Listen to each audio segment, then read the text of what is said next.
in today's session, you will learn about level 5.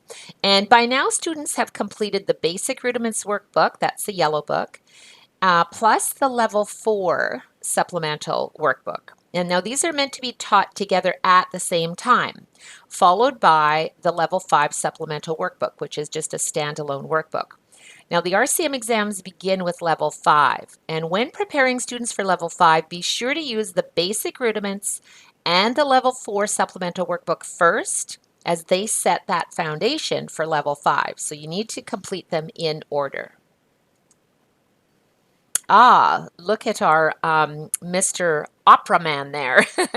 Why sing the praises? Why sing the UMT praises?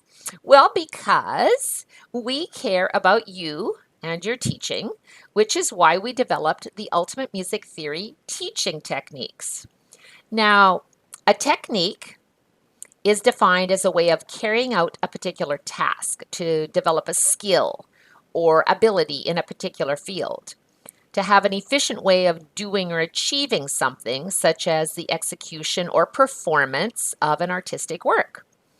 Now, it's one thing to teach a concept, but using successful teaching techniques makes teaching and learning so much easier, and that's what we are all about, and I'm sure you are as well, because that's why you're here. Today, you will learn 3 easy techniques for teaching level 5. We're going to cover melody writing, music history, and musicianship. At UMT, we got you covered. And today is about level 5, what's new, composing and other confusing stuff, and there's a lot of it, music history, who's cool, you're going to like that one, and musicianship, you first. Plus, a UMT success story from our very own Ultimate Music Theory certified teacher, Becky Landreth from Texas. And as you know, everything's big in Texas, so I can't wait to hear from Becky. The Level 5 Table of Contents itemizes the new concepts that are outlined in the comparison chart.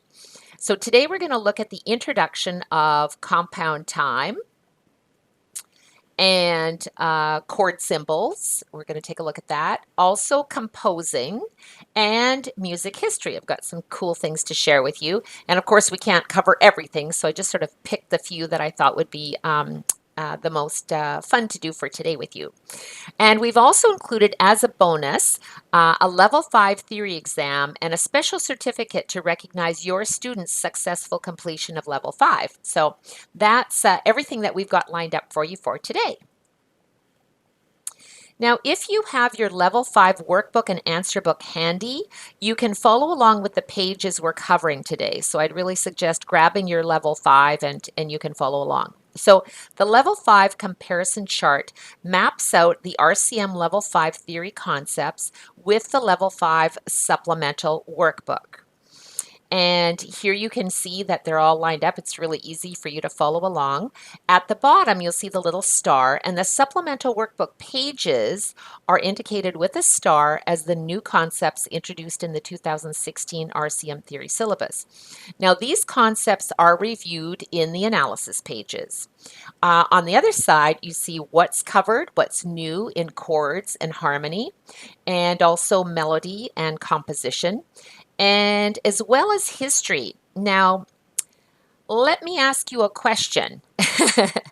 Are you ready to stretch your rubber band to its full potential? Because we've got a lot that we're going to cover today. So grab your coffee and a cookie, and let's start stretching. First, with the 3 easy techniques for teaching level 5 is melody writing, even if you're not a composer. So composing and other confusing stuff. In Basic Rudiments, you learned about transposing, up or down 1 octave. Then in level 4, you learned about composing a 4-measure phrase. And now what's new in level 5 is you will be learning about composing a parallel period in a major key. But let's start with all that other confusing stuff.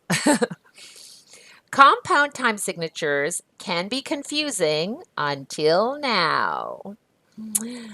You could just drop me a little note in the chat box. How many of you find teaching compound time confusing?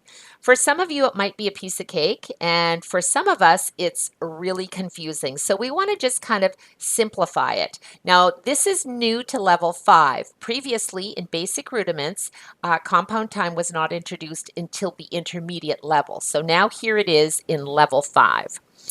In level 5, on pages 14 and 15, you will see the compound time signature chart. Now, the scoops are a visual representation of one group. So in simple time, each group equals one undotted note. In compound time, each group equals one dotted note. Now, this clearly shows that the top number, such as 6, indicates the number of beats per measure, which is 6. And the pulse is strong, weak, weak, medium, weak, weak. There's 2 groups of 3 that indicate the compound pulse is strong dot weak dot. We got it. Now the bottom number, such as 8, indicates that an 8th note equals 1 beat at the group of 3. So if we have 3 8th notes, it equals 1 dotted quarter note. Now, the introduction to 6/8 time, is now really easy to identify as the basic beat equals 1/8 note and the compound basic beat equals 1 dotted quarter note. So let's start adding rests in compound time. This really makes it easy to identify the basic beat and the compound basic beat. And you can see how simple it is visually for students to really get this. We've just mapped it out. And remember the KISS method. Keep it super simple. All right, adding rests in compound time. So exclusive to the UMT program is our proven rhythm and rest system, using scoops to analyze rhythm by recognizing the basic beat and pulse, and the compound basic beat and the compound pulse. Who's ready? Say aye. Aye. Great. Rests in 6/8 time. I wish I could hear you talking back to me. That would be awesome. So rests in 6/8 time.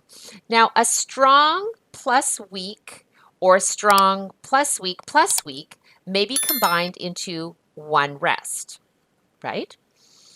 A medium plus weak or a medium plus weak may be combined into one rest. Now here's the cool part. A weak pulse cannot be joined to a medium or a weak pulse because of course he's just a little weakling, and we use the tilde sign, that little squiggle, which means to not join, to indicate that 2 separate rests are to be used. Now using the pulse and compound pulse, students can easily identify how to add rest to complete a measure. So here you see the answer book for page 16. Now, what Sheila and I love, and so do thousands of other teachers about our answer books, are that they're actually handwritten answers that clearly show how the UMT plus and tilde sign technique helps students easily determine the correct way to add rest to complete a measure. So that's just simply making it easy, right? Check. And you can see, just as the student would, write the pulse, basic beat, compound basic beat, and compound pulse below each measure, and then cross them off as each is completed.